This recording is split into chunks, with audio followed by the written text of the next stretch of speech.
يا زكريا إنا نبشرك بغلام اسمه يحيى لم نجعل له من قبل سميا قال رب أنى يكون لي غلام وكانت امرأتي عاقرا وقد بلغت من الكبر عتيا. അസ്സലാമു അലൈക്കും വറഹ്മത്തുള്ളാഹി വബറകാത്ത്.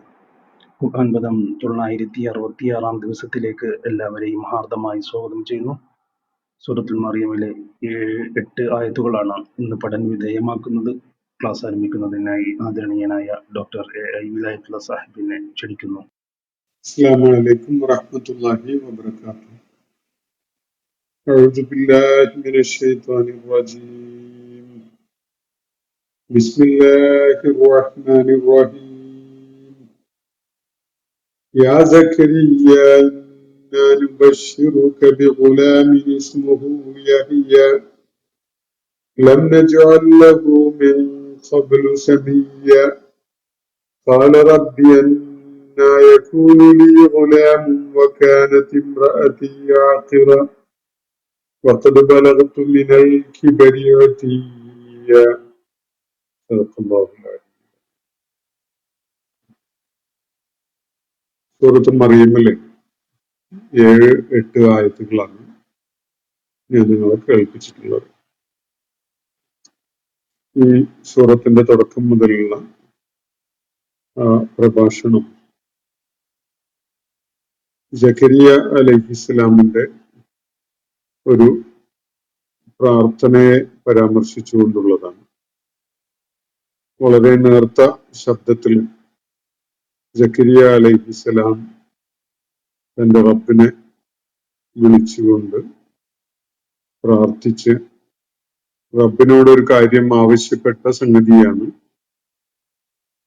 ഈ സൂറത്തിന്റെ ഇന്നലെ നമ്മൾ വായിച്ച ആ തുടക്ക ആയത്തുകളിൽ അടങ്ങിയിട്ടുണ്ടായിരുന്നത്. ആ പ്രാർത്ഥനയ്ക്ക് അല്ലാഹു എന്ത് മറുപടിയാണ് നൽകിയത് എന്നതാണ് ഇന്ന് നമ്മൾ വായിച്ചു വെച്ചിട്ടുള്ള ആയത്തുകളിലും തുടർന്ന് അങ്ങോട്ട് ഏതാനും ആയത്തുകളിലുമായിട്ട് വിവരിക്കപ്പെടുന്നത്. 5 മുഖത്താഴത്തുകളെ മുൻനിർത്തിക്കൊണ്ട് തുടങ്ങുന്ന ഒരു സൂറത്താണിത്. കാഫ് ഹാ യാ ഐൻ സ്വാദ് എന്നീ 5 അക്ഷരങ്ങൾ. ആ അക്ഷരങ്ങളെ മുൻനിർത്തിക്കൊണ്ട് അല്ലാഹു ഇത് സക്കരിയ എന്ന തന്റെ ദാസൻ, ആ ദാസനോട് അല്ലാഹു അദ്ദേഹത്തിന്റെ നാഥൻ കാണിച്ച കൃപാവായ്പിന്റെ കാരുണ്യത്തിന്റെ അനുസ്മരണമാണ് എന്നാണ് സൂചിപ്പിക്കുകയുണ്ടായത്. ദിക്റു റഹ്മത്തി റബ്ബിക അബ്ദഹു സക്കരിയ, താങ്കളുടെ നാഥൻ തന്റെ ദാസൻ സക്കരിയായോട് കാണിച്ച കാരുണ്യത്തിന്റെ സ്മരണയാണ്, അനുസ്മരണമാണിത്. ഇതിനാദാ റബ്ബഹു നിദാഅൻ ഖഫിയ്യ, അദ്ദേഹം തന്റെ റബ്ബിനോട് വളരെ പതിഞ്ഞ സ്വരത്തില് പ്രാർത്ഥിച്ച ആ സന്ദർഭം അത് പ്രത്യേകം സ്മരിക്കപ്പെടേണ്ടതാണ്. അദ്ദേഹം പറഞ്ഞ ഇങ്ങനെയാണ്: ഖാല റബ്ബി ഇന്നി വഹനൽ അദ്മു മിന്നി, എന്റെ രക്ഷിതാവേ എന്റെ അസ്ഥികൾ ദുർബലമായിരിക്കുന്നു. വഷ്തഅല റഅസു ശൈബ, എന്റെ ശിരസ് നരയാൽ തിളക്കമുള്ളതായി മാറിയിരിക്കുന്നു. വലം അകുൻ ബിദുആഇക റബ്ബി ശഖിയ്യ, നിന്നോട് പ്രാർത്ഥിച്ചത് എനിക്കൊരിക്കലും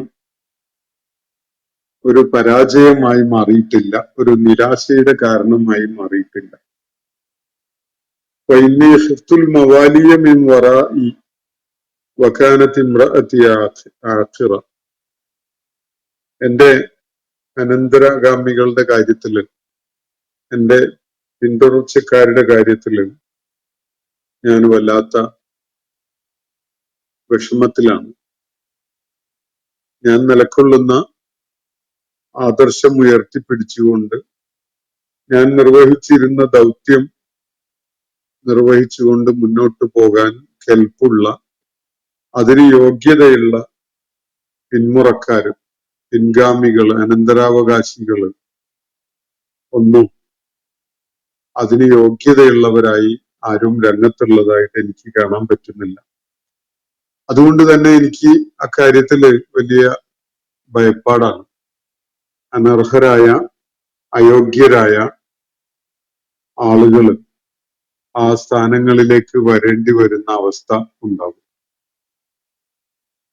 ഞാനും എൻ്റെ പൂർവികരായ പ്രവാചകന്മാരുമൊക്കെ നിർവഹിച്ചു വന്നിരുന്ന വളരെ പ്രാധാന്യമുള്ള ദൗത്യം, അത് നിർവഹിക്കാൻ യോഗ്യതയുള്ള, കഴിവുള്ള, അതിനുള്ള ധാർമ്മികമായ അടിത്തറയുള്ള ആളുകളെ ഒന്നും എനിക്ക് കാണാൻ പറ്റുന്നില്ല. എനിക്ക് എൻ്റെ അനന്തരഗാമികളുടെ കാര്യത്തില്, ഈ വിഷയത്തില് എനിക്ക് പുറകിലായി വരുന്നവരുടെ കാര്യത്തില് ആശങ്കയും പേടിയുമാണുള്ളത്.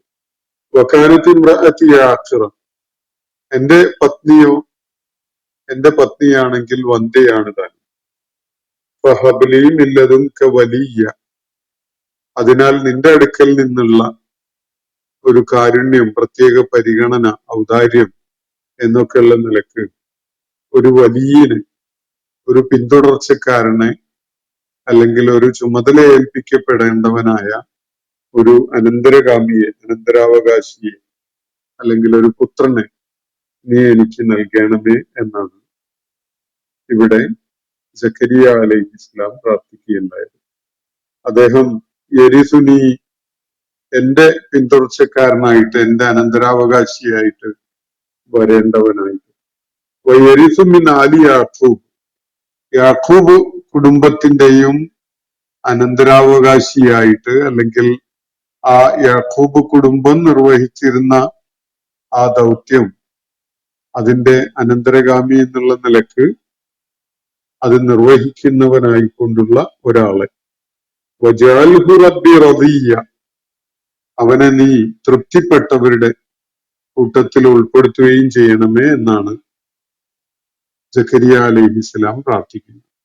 നീ റളിയായിട്ട് ഉള്ള ഒരുവനാക്കണം അവനെ, നിന്റെ തൃപ്തി നേടാൻ കഴിഞ്ഞ, നീ സംപ്രീതനായ വിധത്തിലുള്ള ഒരാള്, അങ്ങനെ ഒരു വലിയനെ നീ എനിക്ക് നൽകണമേ എന്നാണ് സക്കരിയ അലൈഹിസ്സലാം പ്രാർത്ഥിച്ചതായിട്ട് ഇവിടെ പരാമർശിക്കപ്പെടുന്നത്.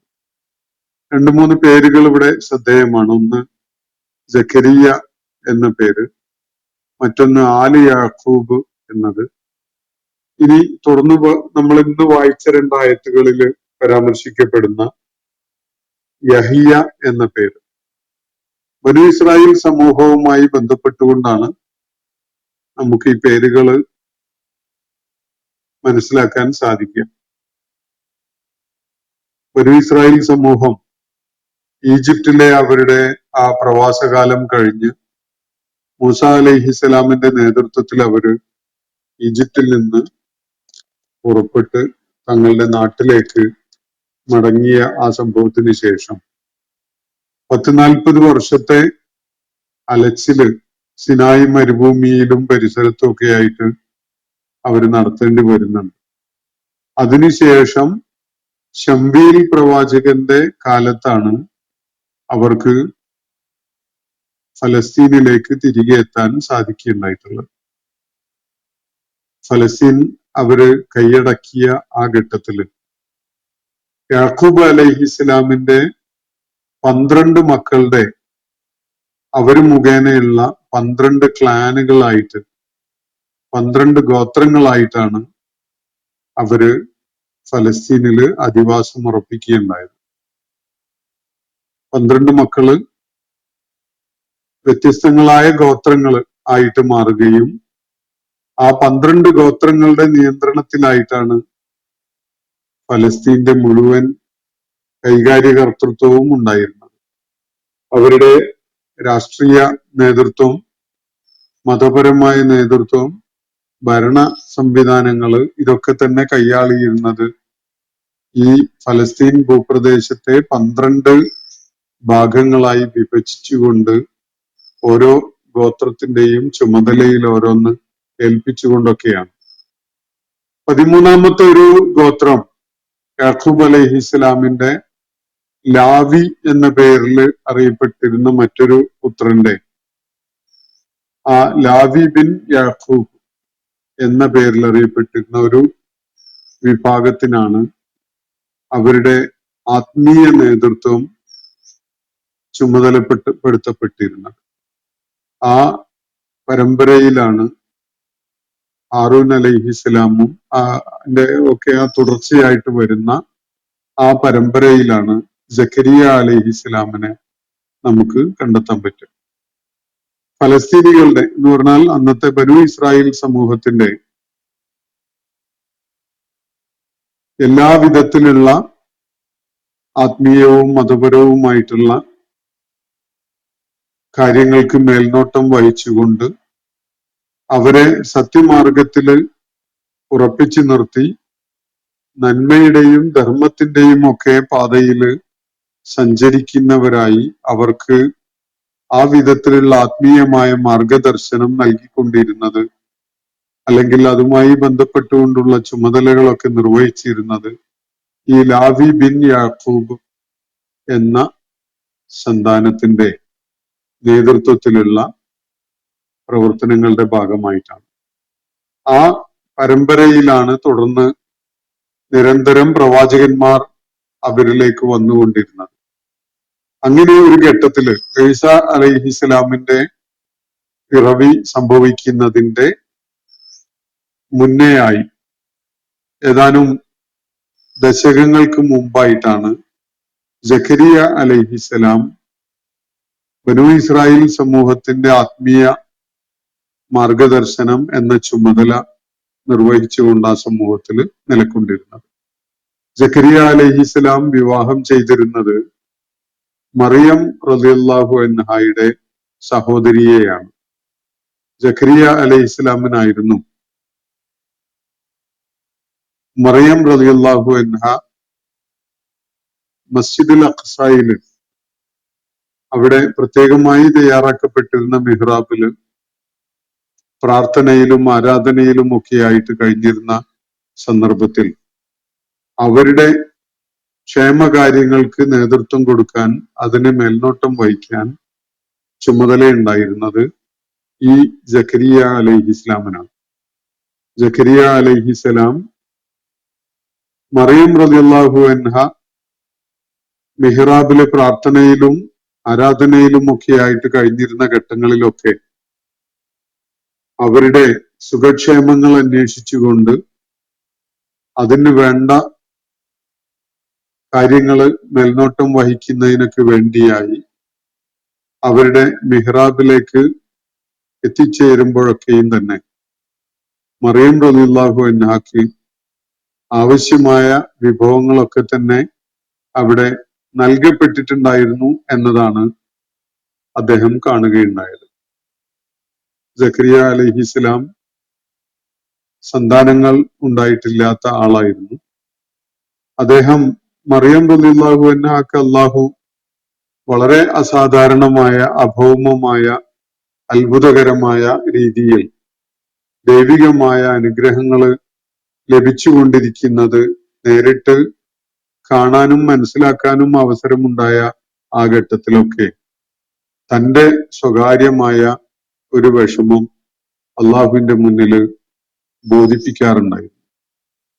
തനിക്ക് ഒരു അനന്തരാവകാശി, ഒരു അനന്തരവൻ, അതെല്ലാ അർത്ഥത്തിലുമുള്ള ഒരു അനന്തരവൻ, കുടുംബപരമായി, വ്യക്തിപരമായി, അതുപോലെ ഒരു പ്രവാചകൻ എന്നുള്ള നിലക്ക് താൻ നിർവഹിച്ചു വന്ന ദൗത്യം മുന്നോട്ട് കൊണ്ടുപോകുന്ന ഒരു കാര്യം നിർവഹിക്കുന്നവനായി ഈ നിലക്കൊക്കെ യോഗ്യനായ ഒരു സന്താനം ഉണ്ടാകണമെന്ന് അദ്ദേഹം ഏറെ ആഗ്രഹിച്ചതാണ്.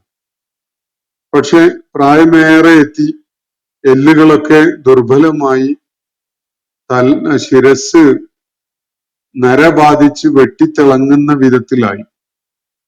അത്രത്തോളമൊക്കെ ആയപ്പോഴും സക്കരിയ അലൈഹിസ്സലാം പ്രതീക്ഷയും ആശയും കൈവിടാതെ അള്ളാഹുവിനോട് തേടിക്കൊണ്ടിരിക്കുകയാണ്. അദ്ദേഹത്തിന് ഏറ്റവും ഏറെ പ്രചോദനമായി കൊണ്ട് നിലകൊള്ളുന്നത് മറിയം റളിയല്ലാഹു അൻഹാക്ക് അള്ളാഹു അസാധാരണമായ വിധത്തില് ചില സഹായങ്ങൾ നൽകിക്കൊണ്ടിരിക്കുന്നത് കാണാനിടയായതാണ്. എന്തായാലും സക്കരിയ അലൈഹിസ്സലാം ഇവിടെ തന്റെ ആവശ്യം തന്റെ റബ്ബിന്റെ മുന്നില് വളരെ പതിഞ്ഞ സ്വരത്തില് സമർപ്പിക്കുകയാണ്. ഇസ്രായേൽ സമൂഹത്തിലെ ബനു ഇസ്രായേൽ സമൂഹത്തിലെ സക്കരിയ അലൈഹിസ്സലാമിന്റെ ആ കാലഘട്ടം ഏകദേശം എല്ലാവർക്കും മനസ്സിലായിട്ടുണ്ടാകുമെന്ന് വിചാരിക്കുകയാണ്.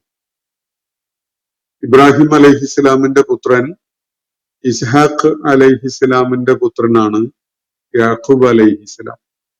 ഈ യാഖൂബ് അലൈഹിസ്സലാമും മക്കളുമാണ് നേരത്തെ നമ്മള് സൂറത്ത് യൂസുഫ് പഠിക്കുമ്പോൾ വിശദമായിട്ട് മനസ്സിലാക്കിയിട്ടുള്ളത് പോലെ ഈ യാഖൂബ് അലൈഹിസ്സലാമിന്റെ സന്താനങ്ങളാണ്.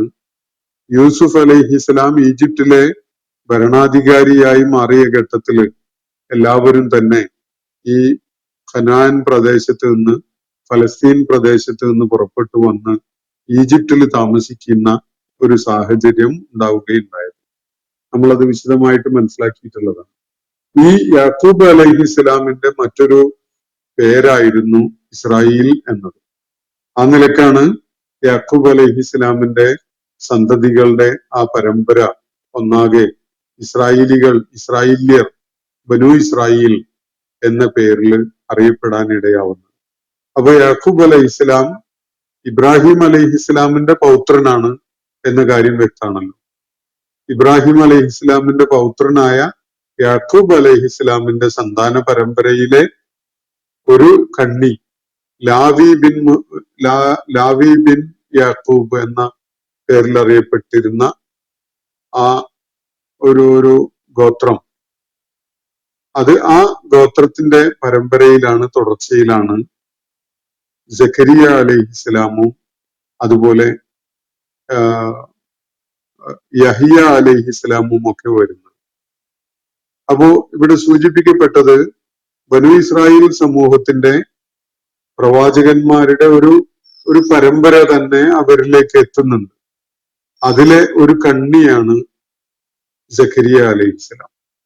ആ ഘട്ടത്തില് ബനു ഇസ്രായേൽ സമൂഹത്തിന് പ്രത്യേകമായി ലഭിച്ചിരുന്ന വലിയൊരു അനുഗ്രഹമാണ് അവർക്ക് പ്രവാചകന്മാര് ഓരോന്നും ഒരാൾക്ക് തുടർച്ചയായിട്ട് മറ്റൊരാള് എത്തിക്കൊണ്ടിരിക്കുന്നു എന്നതും നിരന്തരമായി പ്രവാചകന്മാരുടെ മേൽനോട്ടത്തില് അവര് മാർഗദർശനം ചെയ്യപ്പെട്ടിരുന്നു എന്നതൊക്കെ. അങ്ങനെ ചരിത്രത്തിന്റെ വളരെ ശ്രദ്ധേയമായ ഒരു ഘട്ടത്തിലാണ് സക്കരിയ അലൈഹിസ്സലാം തന്റെ ദൗത്യം നിർവഹിച്ചുകൊണ്ടിരിക്കുന്നത്. ആ ദൗത്യത്തിന്റെ തുടർച്ച ഏറ്റവും യോഗ്യരായ ആളുകളാൽ നിർവഹിക്കപ്പെടണമെന്ന് അദ്ദേഹം ആഗ്രഹിച്ചിരുന്നു. തനിക്ക് മക്കളുണ്ടാകാതിരുന്നതിന്റെ പേരിലുള്ള വിഷമം ഒരു ഭാഗത്ത് നിലനിൽക്കുമ്പോൾ തന്നെ താൻ നിർവഹിച്ചു വന്ന ദൗത്യം ഭംഗിയായിട്ട് നിർവഹിക്കാൻ യോഗ്യതയും അർഹതയും ധാർമ്മികമായിട്ട് അവകാശവും ഒക്കെയുള്ള ആരെയും തന്റെ കുടുംബത്തിലെങ്ങും കാണാനില്ലല്ലോ എന്നൊരു വിഷമം അദ്ദേഹത്തെ വേട്ടയാടിക്കൊണ്ടിരുന്നു. ആ ഒരു സന്ദർഭത്തിലാണ് സക്കരിയ അലൈഹിസ്സലാം ഇന്നും ഇന്നലെയും ഒക്കെ നമ്മൾ വായിച്ച ആയത്തുകൾ അടങ്ങിയിട്ടുള്ള ആ പ്രാർത്ഥന പടച്ച തമ്പുരാനോട് വളരെ പതിഞ്ഞ സ്വരത്തില് നിർവഹിക്കുന്നത്. അതിന് കാരണമായിട്ട് നമുക്ക് ഇവിടെ പരാമർശിക്കപ്പെട്ട് കാണുന്നത് തന്നെ സക്കരിയ അലൈഹിസ്സലാമിന്റെ വ്യക്തിപരമായ ഒരു ചാപല്യം എന്നുള്ള നിലയ്ക്കൊരു സന്താനം ഉണ്ടാകാൻ അദ്ദേഹം കൊതിച്ചു എന്നതിന് അപ്പുറത്ത് അതിനേക്കാൾ ഏറെ അള്ളാഹുവിന്റെ ദൂതൻ എന്നുള്ള നിലക്ക് സക്കരിയ അലൈഹിസ്സലാം നിർവഹിച്ചു വന്ന വളരെ ഉത്കൃഷ്ടമായ ചില ദൗത്യങ്ങൾ, ആ ദൗത്യങ്ങൾ തുടർന്നും നിർവഹിക്കുവാൻ യോഗ്യതയുള്ള ആരെയും തന്റെ പിന്മുറക്കാരിൽ കാണാൻ പറ്റുന്നില്ലല്ലോ എന്നതായിരുന്നു അദ്ദേഹത്തെ അലട്ടിയിരുന്ന വിഷയം. ഈ വിഷമം പങ്കുവെച്ചുകൊണ്ടാണ് സക്കരിയ അലൈഹിസ്സലാം റബ്ബിനോട് പതിഞ്ഞ സ്വരത്തില് ഈ പ്രാർത്ഥന നടത്തുന്നത്. എന്നിട്ട് പറയുന്ന ഒരു കാര്യം, ആ തനിക്കൊരു വലിയനെ അള്ളാഹു നൽകുന്നുവെങ്കിൽ അവൻ തന്റെ വറസത്ത്, തന്റെ അനന്തരാവകാശിയായിട്ട് എല്ലാ കാര്യങ്ങളിലും, തന്റെ അനന്തരഗാമിയായിട്ട്, തന്റെ പിന്തുടർച്ചക്കാരനായിട്ട് എല്ലാ കാര്യങ്ങളിലും രംഗത്ത് വരുന്ന ആളാവണം. മാത്രവുമല്ല ആലി യാക്കൂബിന്റെ പിന്തുടർച്ചക്കാരനും പിൻഗാമിയുമായിട്ടും അവനുണ്ടാവണം. ആലി യാക്കൂബ് എന്ന് പറയുന്നത് ബനൂ ഇസ്രായേൽ സമൂഹത്തിന്റെ തന്നെ കുലപതിയായ, അവരുടെ ഏറ്റവും പൗരാണികനായ പ്രപിതാവ് ഇബ്രാഹിം അലൈഹി ഇസ്ലാമിന്റെ പൗത്രൻ യാക്കൂബ് അലൈഹി ഇസ്ലാമിനെ സൂചിപ്പിച്ചുകൊണ്ടാണ്. മറ്റൊരു നിരീക്ഷണം ഇത് ഹാറൂൻ അലൈഹി ഇസ്ലാമിന്റെ, മൂസ അലൈഹി ഇസ്ലാമിന്റെ സഹോദരനായിരുന്ന ഹാറൂൻ അലൈഹി ഇസ്ലാമിന്റെ സന്താന പരമ്പരയിൽ ഉണ്ടായിരുന്ന ഒരു ആള് യാക്കൂബ് എന്ന പേരിൽ അറിയപ്പെട്ടിരുന്നു എന്ന് പറഞ്ഞാൽ അവരുടെയൊക്കെ പ്രപിതാവായിരുന്ന ഇബ്രാഹിം അലൈഹി ഇസ്ലാമിന്റെ പൗത്രനായിരുന്ന യാക്കൂബ് അലൈഹി ഇസ്ലാം, ആ യാക്കൂബ് അലൈഹി ഇസ്ലാമിന്റെ പേരില് മറ്റൊരാള് ഈ ഹാറൂൻ കുടുംബത്തിലുണ്ടായിരുന്നു എന്നതും, എന്നിട്ട് അയാളുടെ കുടുംബ പൈതൃകം ഏറ്റുവാങ്ങിക്കൊണ്ട് അത് നിർവഹിക്കുന്നവനായിട്ട് ഈ സന്താനത്തെ അള്ളാഹു നൽകണമേ എന്നാണ് ഇദ്ദേഹം ആവശ്യപ്പെട്ടുകൊണ്ടിരുന്നത് എന്നും ഒരു വായനയുണ്ട്.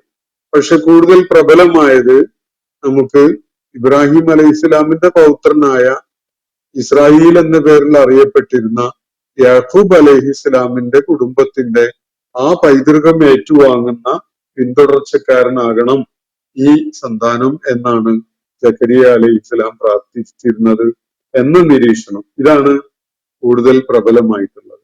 മാത്രവുമല്ല ഇവിടെ സക്കരിയ അലൈഹി ഇസ്ലാം പ്രാർത്ഥിക്കുന്നത് റബ്ബി വജഅൽഹു റബ്ബി റളിയ്യ എന്നാണ്. എല്ലാ നിലക്കും നിനക്ക് തൃപ്തിപ്പെട്ടവനാകണം. അള്ളാഹുവിന് തൃപ്തിപ്പെട്ടവരെ പ്രവാചക ദൗത്യം നിർവഹിക്കുന്നവരായിട്ടുണ്ടാവുള്ളൂ. എന്തായാലും അതിനുള്ള യോഗ്യതയും അർഹതയും ഒക്കെയുള്ള ഒരാളായിരിക്കണം എന്നതാണ് സക്കരിയ അലൈഹി ഇസ്ലാം പ്രാർത്ഥിച്ചുകൊണ്ടിരുന്നത്. അള്ളാഹു അദ്ദേഹത്തിന് നൽകുന്ന മറുപടിയാണ് തുടർന്ന് 1-2 ആയത്തുകളിലായിട്ട് നമ്മൾ കാണുന്നത്. യാ സക്കരിയ, അള്ളാഹു സക്കരിയ അലൈഹി ഇസ്ലാമിനെ വിളിച്ചുകൊണ്ട് പറയുകയാണ്. മലക്കുകളാണ് ഈ വിവരം അറിയിക്കുന്നത്. സൂറത്തുൽ അൻആമില്, സൂറത്തു ആലി ഇമ്രാനില് ഇതിന്റെ ഈ സംഭവങ്ങളുടെ വിശദാംശങ്ങളൊക്കെ നമ്മൾ നേരത്തെ കണ്ടിട്ടുള്ളതാണ്. അപ്പോ യാ സക്കരിയ എന്ന് വിളിച്ചുകൊണ്ട് ഇന്നാ നുബശ്ശിറുക ബിഗുലാമിൻ ഇസ്മുഹു യഹ്യ, തീർച്ചയായിട്ടും നാം നിനക്ക് ഒരു സന്തോഷ വാർത്ത നൽകുകയാണ്. അത് ബിഗുലാമിൻ, ഒരു പുത്രനെ കൊണ്ടുള്ള സന്തോഷ വാർത്തയാണ്.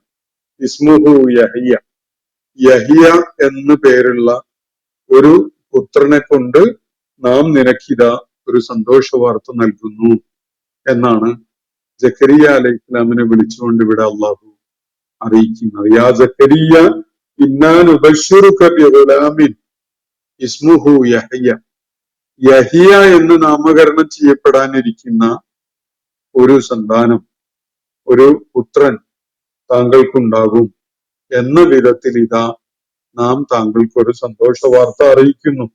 എന്നിട്ട് അള്ളാഹു തുറന്നു പറയുന്നത് ലം നജഅൽ ലഹു മിൻ ഖബ്ലു സമീയ, അദ്ദേഹത്തെ പോലെ ഈ പേര് വിളിക്കപ്പെട്ടിരുന്ന ഒരാളെയും നാം നേരത്തെ സൃഷ്ടിച്ചിട്ടുണ്ടായിരുന്നില്ല. ഇതാണ് അള്ളാഹു പറയുന്നത്. ചരിത്രത്തിൽ ആദ്യമായി യഹിയ എന്ന പേര് വിളിക്കപ്പെടുന്ന ഒരു സന്താനമായിരിക്കും അത്. ഇവന് മുമ്പ് മറ്റൊരാളെയും നാം ആ പേര് വിളിക്കുകയുണ്ടായിട്ടില്ല. യഹിയ എന്ന വാക്ക് ഹയ്യ്, ഹയാത്ത് തുടങ്ങിയിട്ടുള്ള യുഹി ഒക്കെ പോലെയുള്ള വാക്കുകളുമായി ബന്ധപ്പെട്ടുകൊണ്ടുള്ള ജീവനുള്ള, ജീവിക്കുന്നവനായ എന്നൊക്കെ അർത്ഥം തരുന്ന ഒരു വാക്കാണ് യഹിയ. യഹിയ എന്ന പേരാണ് അള്ളാഹു സക്കരിയ അലൈഹി ഇസ്ലാമിന് നൽകപ്പെടാൻ പോകുന്ന പുത്രന് നൽകിയിരിക്കുന്നത്. ആ പേര് നേരത്തെ ഒരാൾക്കും അള്ളാഹു നൽകിയിട്ടുണ്ടായിരുന്നില്ല എന്നാണ് ഇവിടെ സൂചിപ്പിക്കുന്നത്.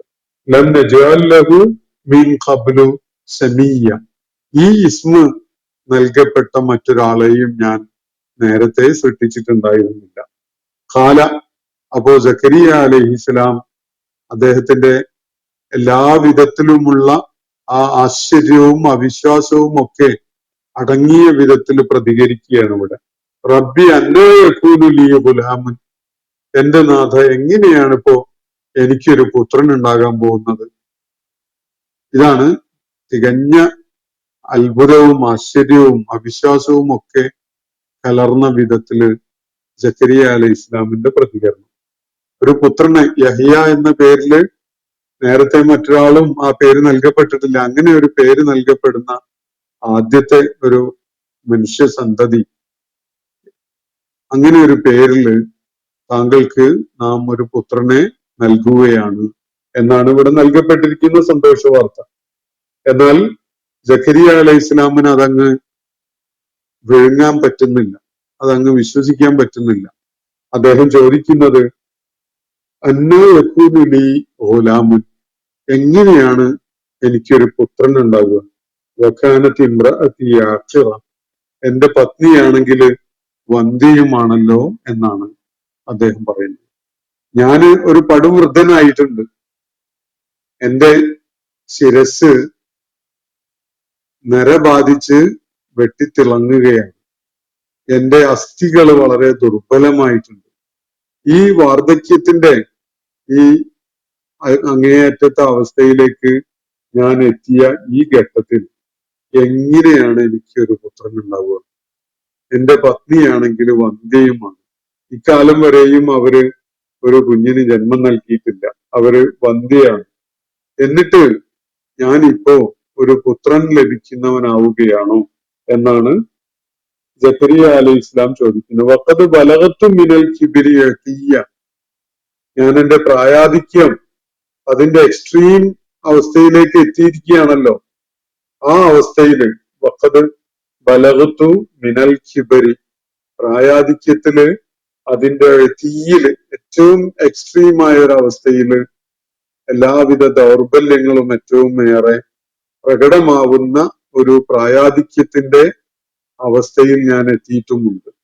ഈ ഒരു അവസ്ഥയിൽ റബ്ബെ എങ്ങനെയാണ് എനിക്കൊരു പുത്രൻ ഉണ്ടാകാൻ പോകുന്നത് എന്നതാണ് ആശ്ചര്യത്തോടെ വലിയ അത്ഭുതം അനുഭവപ്പെട്ടുകൊണ്ട് സക്കരിയ അലൈഹി ഇസ്ലാം അള്ളാഹുവിനോട് ചോദിക്കുന്നത്. ഇതിനുള്ള മറുപടി തുടർന്നുള്ള ആയത്തുകളിൽ അള്ളാഹു നൽകുന്നുണ്ട്. ഇൻഷാ അല്ലാഹ് നമുക്ക് ആ ഭാഗം പിന്നീട് വായിക്കാം.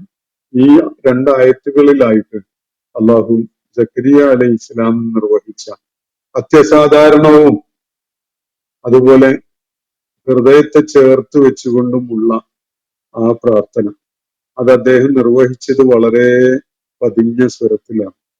പ്രാർത്ഥനകൾ നിർവഹിക്കുന്നവർക്ക് സക്കരിയ അലൈഹിസ്സലാമിന് വലിയ മാതൃകയുണ്ട്. അതൊരൊച്ചപ്പാടും ബഹളവുമാക്കി മാറ്റുന്നതിന് പകരം ഹൃദയത്തെ അള്ളാഹുവിനോട് ചേർത്ത് വെച്ചുകൊണ്ട് പതിഞ്ഞ സ്വരത്തിൽ നിർവഹിക്കപ്പെടുന്ന പ്രാർത്ഥന, അത് ഏറ്റവും പുണ്യമുള്ള ഏറ്റവും സ്വീകാര്യമായ പ്രാർത്ഥനയായിട്ട് പഠിപ്പിക്കപ്പെട്ടതായി കാണാൻ കഴിയും. ഖുർആനിൽ മറ്റൊരിടത്ത് വളരെ ഉച്ചത്തിലോ വളരെ പതിഞ്ഞ സ്വരത്തിലോ അല്ലാതെ എന്ന വിധത്തിൽ പ്രാർത്ഥിക്കാൻ നിർദ്ദേശിക്കപ്പെടുന്ന കാണാം. അപ്പോ ഇവിടെ സക്കരിയ അലൈഹിസ്സലാം അതിന്റെ ഒരു കർമ്മരൂപമാണ് കാണിച്ചു തന്നിട്ടുള്ളത്. അദ്ദേഹത്തിന്റെ വിഷമവും വേവലാതികളും ഒക്കെ മുഴുവൻ മനുഷ്യരെയും കേൾപ്പിക്കുന്ന വിധത്തിലല്ല, മറിച്ച് തന്റെ റബ്ബിനോട് തന്റെ സ്വകാര്യതയില് സക്കരിയ അലൈഹിസ്സലാം തേടുകയാണ് പടച്ച തമ്പുരാന്. ഇത് ആളുകൾ കേൾക്കുകയാണ് പറഞ്ഞിരുന്നതെങ്കിൽ അവർ പരിഹസിക്കാൻ തുടങ്ങും.